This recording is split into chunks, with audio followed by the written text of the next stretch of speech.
మహాగణాధిపతయే నమః. ఓం గురుభ్యో నమః. ఓం శ్రీమాత్రే నమః. అరుణాం కరుణాతరంగితాక్షీం ధృతపాశాంకుశపుష్పబాణచాపాం అనిమాదిభిరావృతాం మయూకైః అహమిత్యేవ విభావయే భవానీం. శ్రీమాత్రే నమః. ప్రేక్షకులకి ఆ లలితాంబిక అమ్మవారి యొక్క అనుగ్రహం పరిపూర్ణంగా కలగాలని మనస్ఫూర్తిగా కోరుకుంటూ మనం ఈరోజు చేస్తున్నటువంటి ఈ కుజ మార్పు వల్ల ఎటువంటి ఫలితాలు ద్వాదశ లగ్నాల వారికి లేదా ద్వాదశ రాసుల వారికి జరుగుతాయనే విషయం మనం తెలుసుకుందాం. అందులో కొంత మంచి ఉంటుంది, కొంత జాగ్రత్త ఉంటుంది. ఈ కుజుడు కరెక్ట్గా ఈ యొక్క జూలై 28వ తేదీ నుంచి 45 నుంచి 50 రోజుల పాటు కన్యా రాశిలో ఉంటాడు. కాబట్టి ఈ రాశిలో కుజుడు యొక్క సంచారం అది అతనికి శత్రు రాశి. ఇలా శత్రురాశిలో ఉన్నప్పుడు ద్వాదశ లగ్నాల వారికి అద్భుతమైన యోగము ఉంటుంది, జాగ్రత్త ఉంటుంది. అయితే ఈ విషయాలు చెప్తుంది నేనైనప్పటికీ కూడా చెప్పిస్తుంది సాక్షాత్ లలిత అమ్మవారిగా భావిస్తూ ఒక్కొక్క లగ్నం గురించి మనం తెలుసుకుందాం. వృషభ లగ్నము, వృషభ రాశి. వృషభం వారికి కుజుడు 4వ స్థానం నుంచి 5వ స్థానంలోకి వెళ్తున్నాడు. 4వ స్థానము అంటే ఇప్పుడు ఇన్ని రోజులు ఏదైనా ప్రాపర్టీ విషయంలోని, ఎడ్యుకేషన్ విషయంలోని, తల్లిగారి ఆరోగ్యం విషయంలోని, లేదా మీకు ఏదైనా బీపీ లెవెల్స్ ఉంటే ఆ యొక్క విషయంలో స్ట్రెస్ పడ్డారు. ఎప్పుడైతే 5వ స్థానంలోకి కుజుడు వెళ్తున్నాడో ఇది ఇచ్చేటువంటి రిజల్ట్ ఏమిటి, ఇక్కడ మరి ఎటువంటి ఫలితాలు ఇస్తాడు అంటే 5వ స్థానం అనేది ఇక్కడ 12వ అధిపతి 5లో ఉండడం.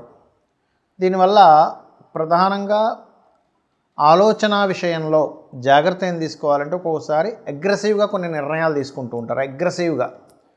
ఆ రకంగా అగ్రెసివ్గా ఎటువంటి నిర్ణయాలు తీసుకోవద్దు, గుర్తుపెట్టుకోండి. ఎటువంటి అగ్రెసివ్ నిర్ణయాలు అస్సలు పనికి రావు, ఇది ప్రధానంగా గుర్తుపెట్టుకోండి. అలాగే రెండో విషయం ఏంటంటే వీటితో పాటు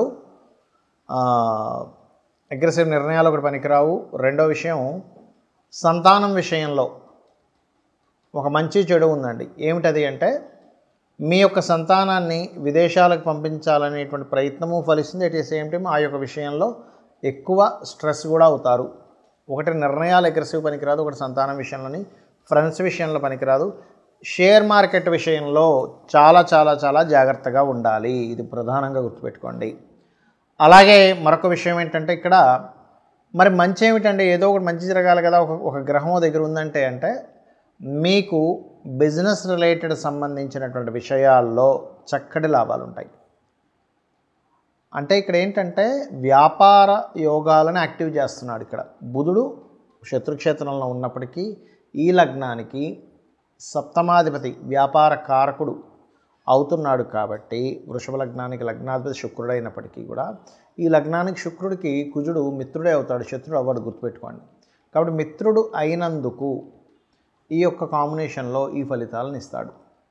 అయితే మరి అనవసరంగా తొందరపాటు పడి ఫ్రెండ్స్ విషయం కావచ్చు, షేర్ మార్కెట్ విషయం కావచ్చు, లవర్ ముఖ్యంగా స్త్రీలకి కుజుడు పురుషగ్రహం కాబట్టి స్త్రీలకి లవ్ మ్యాటర్స్ విషయంలో అనవసరమైనటువంటి గొడవలు, తొందరపడేదో వాళ్ళేదో షేర్ మార్కెట్లో పెట్టేశారు కదా అని మనం పెట్టాడు, ఇట్లాంటివి దయచేసి చెయ్యకండి.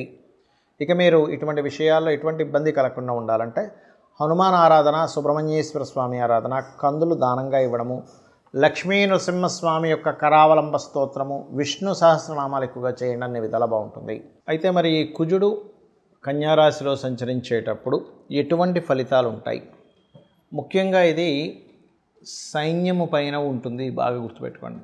అంటే మన ఆర్మీ ఏదైతే ఉంటుందో, నేవీ ఏదైతే ఉంటుందో, అదేవిధంగా ఎయిర్ ఫోర్స్ డిపార్ట్మెంట్ ఏదైతే ఉంటుందో వారి విషయంలో, లేదా సెక్యూరిటీ రిలేటెడ్ డిపార్ట్మెంట్ రిలేటెడ్ అటువంటి వారికి కాస్త ఛాలెంజింగ్గా ఉండేటువంటివి, సడన్గా వాళ్ళ మీద ఏదైనా అటాక్స్ జరగడము, లేనట్లయితే వాళ్ళు బాగా తిరుగుబాటు చేయడము, అంటే ఆర్మీ, పోలీసు ఏదైనా ఈ వెపన్స్ పట్టుకొని అటాక్ చేసేటువంటి వారివి ఇలాంటి సంఘటనలు ఎక్కువగా ఉంటాయి మన యొక్క ఈ కుజుడు కన్యారాశిలో సంచరిస్తుండడం వల్ల. అలాగే భూములకు సంబంధించిన విషయంలో ల్యాండ్స్ చూసుకున్నట్లయితే భూముల యొక్క ధరలు పెరగడం ప్రారంభమవుతాయి కుజుడు కన్యారాశిలో ఉన్నప్పుడు. అయితే ఇక్కడ భూ సంబంధించిన విషయంలో కొన్ని వివాదాలు కూడా ఏర్పడతాయి. అందులో ముఖ్యంగా రాజకీయ నాయకుల యొక్క ఇన్వాల్వ్మెంట్ వల్ల కావచ్చు, లేనట్లయితే గతంలో ఏదైనా గవర్నమెంట్ ఇది అలాట్ చేసేసింది మళ్ళీ తీసుకుంటున్నారు ఏంటనేటువంటిది గవర్నమెంట్కి ప్రజలకి భూ సంబంధించినటువంటి విషయంలో. ఎందుకంటే ఇక్కడ కన్యా రాశి కానివ్వండి, వృషభ రాశి కానివ్వండి, మకర రాశి కానివ్వండి భూతత్వ రాశులు అంటారు. అందులో ఆ భూతత్వ రాశుల్లో ముఖ్యంగా రవికి కన్యారాశి మంచిదే, అందులో ఎటువంటి సందేహం లేదు. కాకపోతే ఎప్పుడైతే కుజుడితో కలుస్తాడో రవి, ఎందుకంటే మనకి ఇక్కడ ఎండింగ్లో కలుస్తాడండి, స్టార్టింగ్లో ఏం కలవడు. ఎందుకంటే మనకి జూలై 28వ తేదీ ఈయన కన్యారాశిలోకి వస్తే ఆయన వచ్చేసరికి ఆగస్ట్ ఆల్మోస్ట్ సెప్టెంబర్ ఆ టైంలో వస్తాడు. సెప్టెంబర్ 17, 16, 17 ఆ టైంలో రావడం జరుగుతుంది. కాబట్టి ఏంటంటే ఈ సమయంలో సెప్టెంబర్ ఆఖరి సమయంలో మాత్రం కాస్త ఈ గవర్నమెంట్ ఈ భూములకు సంబంధించిన విషయంలో కొన్ని ఘర్షణ యోగాలు ఇవ్వనున్నాడు అక్కడ. మరి ఈ కుజుడికి కొంతమంది కుజ సంబంధించిన విషయంలో కొన్ని రాంగ్ కాన్సెప్ట్స్ ఉన్నాయి. ఏమిటవి అంటే లగ్నం నుంచి, అది కూడా మీ లగ్నానికి శుభుడైతే ఎటువంటి కుజదోషం లేదు, పాపి అయి పాపగ్రహాలతో కలిసి ఉంటే మాత్రమే కుజదోషం. చాలామంది తెలియక దీన్ని లగ్నం నుంచి, రవి నుంచి, అదేవిధంగా చంద్రుడి నుంచి, శుక్రుడి నుంచి కూడా చూసేసుకుంటుంటారు. అలా చూడకూడదు కుజదోషాన్ని, కేవలం లగ్నం నుంచే చూసుకోవాలి. అది కూడా పాడైతేనే ఒక్కోసారి క్యాన్సిలేషన్స్ ఉంటాయి. అంటే కుజుడు శుక్రుడితో ఉన్నా, కుజుడు గురువుతో ఉన్నా, లేకపోతే కుజుడు ఉచ్చస్థితిలో ఉన్నా, కుజుడు ఉన్నటువంటి నక్షత్రాలు అనుకూలమైన నక్షత్రాలైనా లేనట్లయితే కుజ దశ రాకపోయినా సరే దానికి ఇబ్బంది ఉండదు. అలాగే మరొక విషయం ఏంటంటే కుజుడు కొన్ని లగ్నాలకు మాత్రమే పాపి, కొన్ని లగ్నానికి శుభ్రవుతాడు. ఏ లగ్నాలకు శుభ్రవుతాడంటే మేషము, కర్కాటకము, సింహము, వృశ్చికము, ధనస్సు, మీన లగ్నాలకు శుభుడు. మిగతా 6 లగ్నాలు ఏవైతే ఉంటాయి వృషభ, మిథున, కన్య, తుల, మకర, కుంభ లగ్నాలు పాపవుతాడు శని, కుజుడు. కాబట్టి ఈ పర్టికులర్ లగ్నాలకు మాత్రమే మీరు చూసుకోండి ఏ లగ్నాలకు శుభుడవుతాడో, ఏ లగ్నానికి పాపవుతాడు. ఇందులో మరలా ప్రధానంగా కుజుడు ఎక్కడున్నా దోషం అనుకుంటారు, అలా కాదు. లగ్నంలో ఉన్నాడు, మంచివాడైతే మంచి స్ట్రాంగ్ బాడీ ఇస్తాడు, చెడ్డవాడైతే రక్తహీనత. 2వ స్థానంలో ఉన్నాడు కుజుడు. మంచివాడు అనుకోండి, మీ లగ్నానికి శుభుడు బాగున్నాడు అనుకోండి, భూమి మూలంగా ధనయోగాన్ని ఇస్తాడు. బాగోపోతే భూమి మూలంగానే ధనహీనత, కుటుంబ సభ్యుల్లో గొడవలు ఇస్తూ ఉంటాడు. 3వ స్థానంలో ఉన్నాడు, పరాక్రమ యోగం బాగుంటే, బాగోపోతే మీరు ఏం మాట్లాడినా గొడవలు అవుతూ ఉంటాయి. 4వ స్థానంలో బాగుంటే భూములు అద్భుతంగా సంపాదిస్తారు, కానీ బాగోపోతే భూములు పోగొట్టుకోవడం జరుగుతూ ఉంటుంది, భూములు ఎవరైనా కబ్జా చేయడం జరుగుతుంటుంది. అంటే ఇక్కడ ఏంటి, కుజుడు బాగున్నాడా బాగోలేడా, పాపి శుభుడు ఒక ఎత్తు అయితే బాగున్నాడా బాగోలేడా అనేటువంటి దాన్ని చూసుకోవాలి. పంచమంలో ఉంటే సంతానం వల్లే వీళ్ళకి భూములు రావడం, సంతానం చాలా స్ట్రాంగ్గా ఉండడం జరుగుతుంది. అదే పంచమం పాడైతే అబాషన్స్, మిస్క్యారేజ్ జరుగుతూ ఉంటాయి. 6లో ఉంటే శత్రువుపై జయం ఉంటుంది. అదే 6లో ఉండి పాడైతే మాత్రం శత్రువులు ఎక్కువ అవుతూ ఉంటారు. 7వ స్థానంలో ఉంటే మాత్రమే వివాహ సంబంధించిన విషయం మీద, జీవిత భాగస్వామి యొక్క ప్రవర్తన మీద కోపంగా ఉండడం, ఇట్లాంటివి జరుగుతూ ఉంటాయి. బాగుంటే మరలా వాళ్ళు వచ్చినప్పటి నుంచి వీళ్ళ భూములు కూడా పెరుగుతాయి.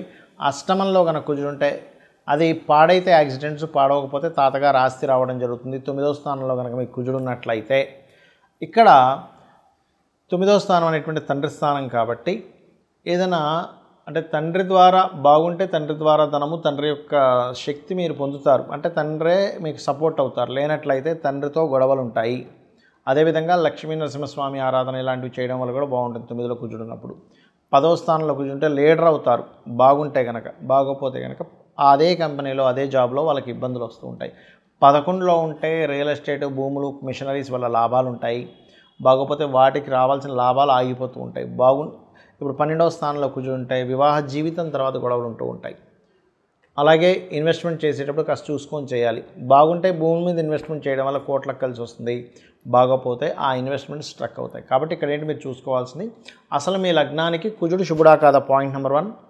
శుభుడైతే బాగున్నాడా లేదా, పాయింట్ నెంబర్ 2. పాప అయితే ఎలా ఉన్నాడు, ఇవి చూసుకుంటూ కుజదోషం పోవాలి మీకు అంటే కనుక ఆంజనేయ స్వామి ఆరాధన, సుబ్రహ్మణ్యేశ్వర స్వామి ఆరాధన, కుజగ్రహానికి జపం చేయడము, గోవు క్యారెట్స్ కానీ బీట్రూట్స్ కానీ తినిపించడము, కుజగ్రహంతో పాటు శని రాహు గ్రహాల దగ్గర కూడా దీపారాధన చేసినట్లయితే అన్ని విధాలా మీకు బాగుంటుంది.